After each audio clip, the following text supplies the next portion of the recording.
Milhares de tanques do Egito, Jordânia, Síria cercaram os israelenses após apenas 6 dias. A guerra acabou. Israel agora controla 3,5 vezes mais terra do que tinha 6 dias atrás. Os dias em que o povo judeu permanece passivo diante de inimigos genocidas, esses dias acabaram.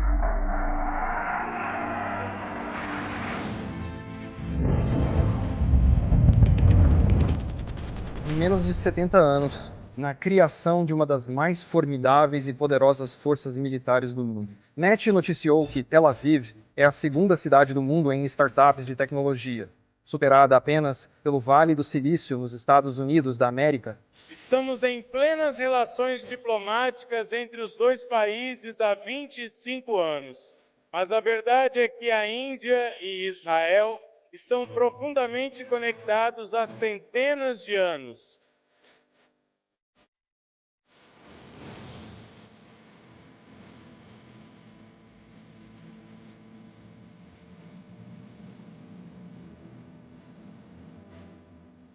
Olá a todos!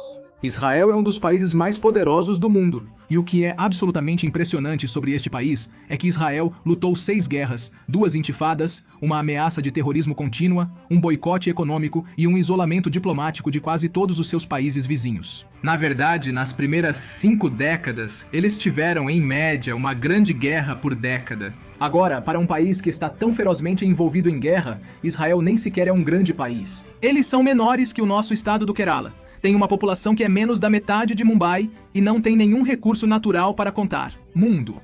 E, mais importante, é literalmente a 8ª nação de startups com um produto interno bruto de 480 bilhões de dólares. Eles são o 10º maior exportador de armas do mundo. E, mais importante, é literalmente o 8º país mais poderoso do mundo, até mesmo à frente de nações ricas em petróleo como a Arábia Saudita e os Emirados Árabes Unidos. A questão é, apesar de não ter nenhum recurso natural, sem vastas terras ou população, com um ambiente tão hostil ao redor das fronteiras, como Israel se tornou uma nação tão desenvolvida e rica? Como eles se tornaram um país tão poderoso em termos de poder militar e geopolítico? Como Israel virou um hub de startups mesmo estando no centro da guerra? E mais importante, como indianos, quais são as lições que precisamos aprender com a incrível ascensão de Israel? Este vídeo é patrocinado pela Cuco FM, mas falaremos disso no final. Esta é uma história de 14 de maio de 1948, quando Israel declarou independência e no dia seguinte foi atacado simultaneamente por 5 países diferentes. E esses exércitos vieram do Egito, Síria, Jordânia, Iraque e Líbano. Israel não só estava em desvantagem numérica, mas também em armamento, possuindo apenas alguns aviões e armas enviadas por Stalin. Então, obviamente, todos esperavam que os árabes vencessem. Sabe o que é, pessoal? O mundo todo ficou surpreso ao ver os árabes se retirando repentinamente de suas posições em todas as direções, incluindo colinas de Golã, Jerusalém e até a faixa de Gaza. E os israelenses não apenas derrotaram todos esses exércitos, mas também capturaram a parte ocidental de Jerusalém, a parte oriental de Gaza e a parte norte de Acre. A questão é, apesar de terem um exército tão grande, apesar de terem muito mais armas do que Israel, por que esses soldados árabes se retiraram? Bem, como se vê, os israelenses tinham um atributo que os árabes não tinham, que era uma estratégia psicológica. Sim, você ouviu certo. No meio da guerra, os israelenses realmente ficaram sem bombas e artilharia. E foi quando um dos soldados realmente teve a ideia de usar garrafas de água com gás. Para quem desconhece, garrafas de água com gás são apenas garrafas de vidro usadas para guardar refrigerantes. Quando essas garrafas eram jogadas de grandes altitudes, produziam o som de um assobio similar ao de uma bomba sendo lançada e um estrondo ao estourar. A melhor parte era que elas eram muito baratas, fáceis de adquirir e estavam disponíveis em abundância. Então sabe o que aconteceu? Os israelenses reuniram o máximo de células de garrafas que puderam, carregaram-nas em um avião agrícola e as lançaram nas áreas árabes próximas. E essas quedas de garrafas fizeram tanto barulho que os árabes estavam convencidos de que estavam sendo bombardeados. E como os soldados em terra não podiam enfrentar bombas caindo do céu, eles fugiram daquelas áreas. Além disso, os israelenses usaram uma arma estranha chamada Davídica, que novamente era uma arma pouco sofisticada, que não tinha a precisão nem a capacidade de causar muito dano. Mas mesmo assim, os israelenses a usaram para expulsar as tropas de Safed e das colinas de Golã. A questão é, como isso é possível? Bem, como se vê, essa arma fazia um barulho tão alto e tão estrondoso era esse barulho que a maioria dos árabes, pensou novamente que os israelenses usavam uma arma secreta mortal. E alguns até pensaram que eles tinham uma bomba atômica. E porque os árabes eram muito ruins em coordenação, nenhuma das unidades do exército conseguia realmente descobrir o que diabos esses israelenses estavam fazendo. Então, novamente, a maioria dos cidadãos árabes começou a evacuar as aldeias e, vendo as aldeias evacuarem, até mesmo os soldados árabes começaram a fugir dos territórios. Esses fatores e outras técnicas levaram Israel a controlar não só o Estado judeu, mas também 60% da área destinada ao Estado árabe.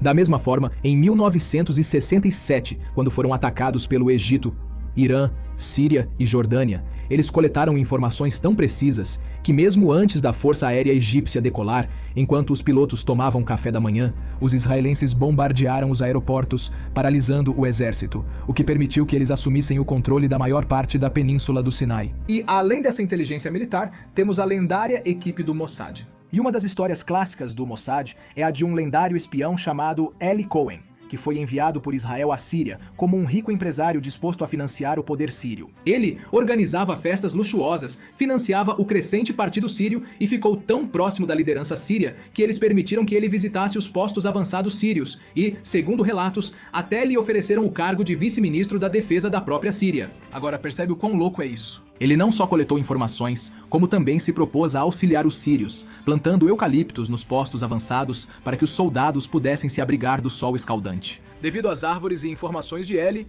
os israelenses identificaram corretamente os postos avançados sírios. Então, quando a Guerra dos 6 Dias, 1967, aconteceu em 1967, os israelenses conseguiram atacar facilmente os sírios usando essas árvores como pontos de referência para suas localizações. Da mesma forma, disse que um dos espiões do Mossad, chamado Ashraf Marwan, era genro do próprio presidente do Egito, Gamal Nasser. E como resultado dessa extensa e aguçada rede de espionagem, Israel conseguiu coletar tanta inteligência que mesmo antes do inimigo atacar Israel, eles já estavam no controle da guerra. Foi assim que, através de hacks militares e inteligência, Israel conseguiu manter os árabes fora de seu território sem causar nenhum dano às suas próprias terras. A questão é que os israelenses receberam uma significativa ajuda financeira. E as guerras são super caras, não são? Então como Israel ampliou sua economia apesar de tantas guerras? Para começar, os israelenses receberam uma ajuda financeira relevante. Devido ao Holocausto, sociedades judaicas mundiais financiaram Israel, arrecadando dinheiro, incluindo empréstimos sem juros e ajuda. Esse número era de cerca de 65 milhões de libras. Em segundo lugar, eles receberam 850 milhões de dólares ao longo de um período de 14 anos de 1953 a 1966 da Alemanha Ocidental como reparação pelo Holocausto. De 1949 a 1973, receberam em média 122 milhões de dólares anuais em ajuda econômica dos Estados Unidos da América. O que os fez especiais e poderosos não foi o dinheiro em si, mas as estratégias usadas com ele para estabelecer uma forte posição geopolítica global. A questão é quais eram exatamente essas estratégias. Bem, a causa raiz disso está no sistema de educação de Israel, que é muito diferente da Índia. E é aqui que você percebe o quão absoluto fracasso é o nosso sistema de educação.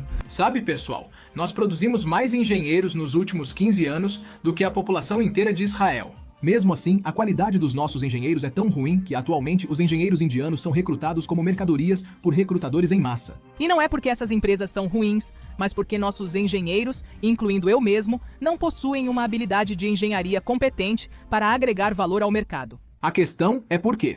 Bem, como se vê, enquanto nossos estudantes de engenharia são feitos para projetar projetos de engenharia, apenas por causa de notas e submissão. Em Israel, porque eles não podem se dar ao luxo de ter talentos sem habilidades. Eles avaliam rigorosamente os projetos com base no problema específico da indústria que seu projeto resolve. Por exemplo, a maioria dos nossos alunos aborda tópicos como escassez de água, irrigação, gestão de tráfego, desafios de defesa e ciência de dados, mas isso não resolve efetivamente um problema da indústria. Os estudantes israelenses realmente enfrentam problemas reais do mundo como escassez de água, irrigação, gestão de tráfego, desafios de defesa e até problemas médicos. Nossos estudantes de engenharia aprendem sobre tecnologias desatualizadas há uma década, enquanto o currículo de Israel é atualizado periodicamente para atender às demandas não só do mercado interno, mas também do internacional. Porque para eles, cada centavo investido na educação precisa trazer dividendos para a economia ou para a potência intelectual do país.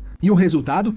Bem, Na década de 1960, enquanto o país sofria devido à escassez de água, um dos engenheiros chamado Cynthia Blas inventou a icônica irrigação por gotejamento, que poderia reduzir o consumo de água de uma fazenda em 60% e aumentar a produção de culturas em 90%. Então hoje sua empresa Netafim é uma potência global. Com mais de 30% de participação no mercado global de irrigação por gotejamento e vende seus produtos em 110 países, incluindo a Índia. E isso é um poder suave incrível. Um cientista israelense, cansado de sua dor de estômago crônica, criou uma câmera descartável digerível.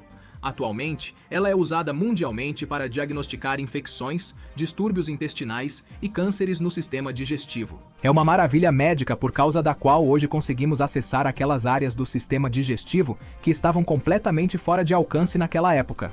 Para completar, como os israelenses constantemente tinham foguetes disparados contra eles, Israel, juntamente com os Estados Unidos da América, desenvolveu uma tecnologia chamada cúpula de ferro, que é de longe o sistema de defesa aérea mais sofisticado do mundo. E a beleza dessa tecnologia é que ela pode derrubar 1000 foguetes em movimento em pleno ar com uma taxa de interceptação de 90%. E é assim que parece.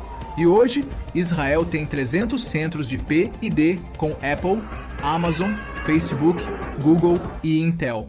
Todas essas empresas procurando apenas uma coisa. Isso é para extrair o melhor do talento de classe mundial dos israelenses. Na década de 1990, o governo israelense notou que, devido às guerras e condições fronteiriças hostis, havia um número mínimo de empresas estrangeiras investindo em Israel. Assim, embora os israelenses fossem excelentes no desenvolvimento de tecnologias, tinham dificuldade em comercializar e expandir suas empresas devido ao pequeno mercado em Israel. Ou seja, digamos que você desenvolveu um sistema de gerenciamento de armazéns para uma empresa de comércio eletrônico na Índia que pode gerenciar 100.000 armazéns juntos. Então, certamente encontrará um lugar no mercado com uma grande empresa como Reliance ou The Mart. Porém, devido ao pequeno tamanho da população de Israel, o produto de gerenciamento para 100.000 armazéns não encontrou mercado no país. Então, sabe o quê? O governo de Israel apresentou uma política revolucionária que mudou para sempre a face da economia israelense. Essa iniciativa foi chamada de Fundo IOSMA, que era um fundo de capital de risco governamental. Nessa política, investidores internacionais foram convidados sob a condição de o governo investir 40% do financiamento, se as empresas estrangeiras investissem os 60% restantes nas startups israelenses. Se uma empresa investir 6 milhões de dólares em um novo negócio de tecnologia israelense, o governo cobriria os 4 milhões de dólares restantes. E além de investir, o governo também deu aos investidores a opção de recomprar a participação deles de forma barata em 5 anos. Basicamente, o governo de Israel assumiria o risco de investir e venderia sua participação. Todos os lucros podem ser assumidos pelo investidor existente ou pelo novo investidor. Agora você percebe que bom negócio é esse? Parece que o governo indiano está investindo na Ola e convidando o SoftBank para participar. Após 5 anos, a Ola, já estabelecida, pode ter sua participação governamental adquirida pelo SoftBank. Então, não tão surpreendentemente, investidores de todo o mundo se apressam para investir nessas startups israelenses em estágio inicial. Os fundos IOSMA coletaram 263 milhões de dólares para 164 startups, incluindo 100 milhões de dólares do governo. E sabe de uma coisa? Hoje eles valem mais de 3 dólares bilhões. Assim como as empresas de capital de risco viram valor nas startups e houve uma corrida de financiamento em 2021, Israel vivenciou um boom similar de financiamento de startups nos anos 1990. E avançando para 2022 hoje, Israel se tornou tão significativo, se não mais significativo, do que o próprio Vale do Silício. Agora, os israelenses desenvolvem tecnologias avançadas e vendem para empresas americanas, gerando grande riqueza para o país. Algumas dessas startups, como a Mobileye, vendida para a Intel por 15,3 bilhões de dólares, criaram sistemas de carros autônomos. A SanDisk comprou a M-Systems, empresa de drives Universal Serial Bus, por 1,6 bilhão de dólares. Waze, desenvolvedora de atualizações de tráfego em tempo real, foi comprada pelo Google por 1,3 bilhão de dólares. E de maneira semelhante foram feitos negócios de milhões e bilhões de dólares em diversos setores como alimentação, jogos, medicina e segurança cibernética. Essa é uma razão pela qual hoje Israel é conhecido como a nação das startups, com mais de 6.000 startups e tem um capital de risco per capita que é 28 vezes maior que o dos próprios Estados Unidos. E algumas dessas startups acabaram até mesmo estabelecendo as bases para o poder geopolítico de Israel.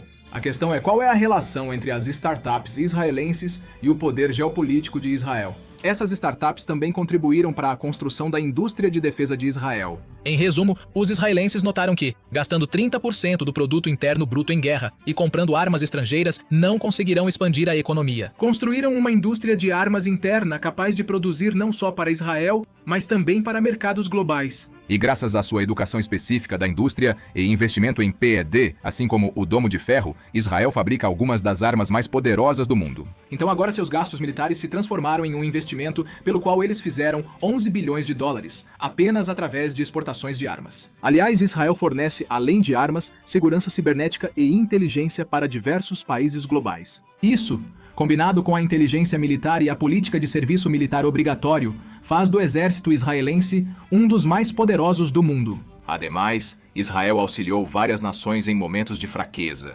Por exemplo, o Mossad alertou os Estados Unidos da América sobre um grande ataque antes do 11 de setembro de 2001. Apoiaram a Índia na guerra Índia-China. Eles treinaram um grupo especial de proteção, treinaram o exército de Singapura quando ninguém estava disposto a ajudá-los. E cada um desses favores aumenta a influência geopolítica de Israel. Então, por causa dessa força incomparável que eles desenvolveram, os Estados Unidos fornecem bilhões de dólares em ajuda a Israel, para que eles possam manter um controle sobre os Estados Árabes e o Canal Suíço. Através do Jugad, inteligência, educação, incubação e engenharia, Israel se tornou uma potente nação progressista, apesar das adversidades. E isso me leva à última parte do episódio, que são as lições que a Índia precisa aprender com a incrível ascensão de Israel. Se quiser conhecer mais sobre Israel no seu idioma regional, confira programas de áudio sobre a formação de Israel e a guerra Israel-Palestina no aplicativo Kuku FM. Kuku FM, a principal plataforma indiana de aprendizado de áudio, tem classificação acima de 4,5 e mais de 1000 livros de não ficção em áudio, disponíveis em diversos idiomas regionais. Adoro comece com o porquê de Simon Sinek para negócios e a arte da guerra para a geopolítica nesta plataforma.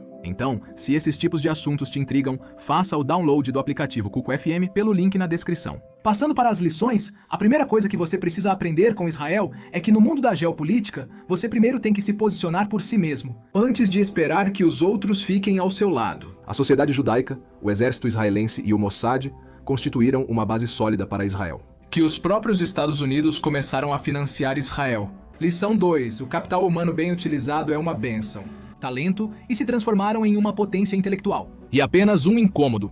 Enquanto nosso sistema educacional está produzindo funcionários educados em massa, os israelenses investiram em seu talento e se transformaram em uma potência intelectual. E assim como hoje cantamos as glórias passadas da Índia sendo um Sonic TDA, se não trabalharmos duro, daqui a 20 anos ainda estaremos presos ao passado.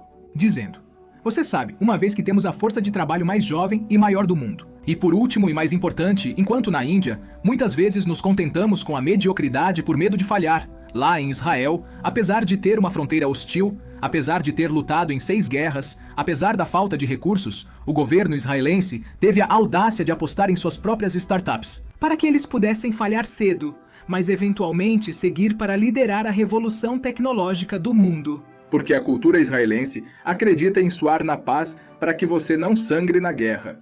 É tudo da minha parte por hoje, pessoal. Por favor, confira os materiais de estudo na descrição. Se você aprender algo valioso, por favor, certifique-se de apertar o botão de curtir para deixar o YouTube feliz. Para mais estudos de caso de negócios e análises políticas, inscreva-se em nosso canal. Muito obrigado por assistir. Te vejo na próxima. Tchau!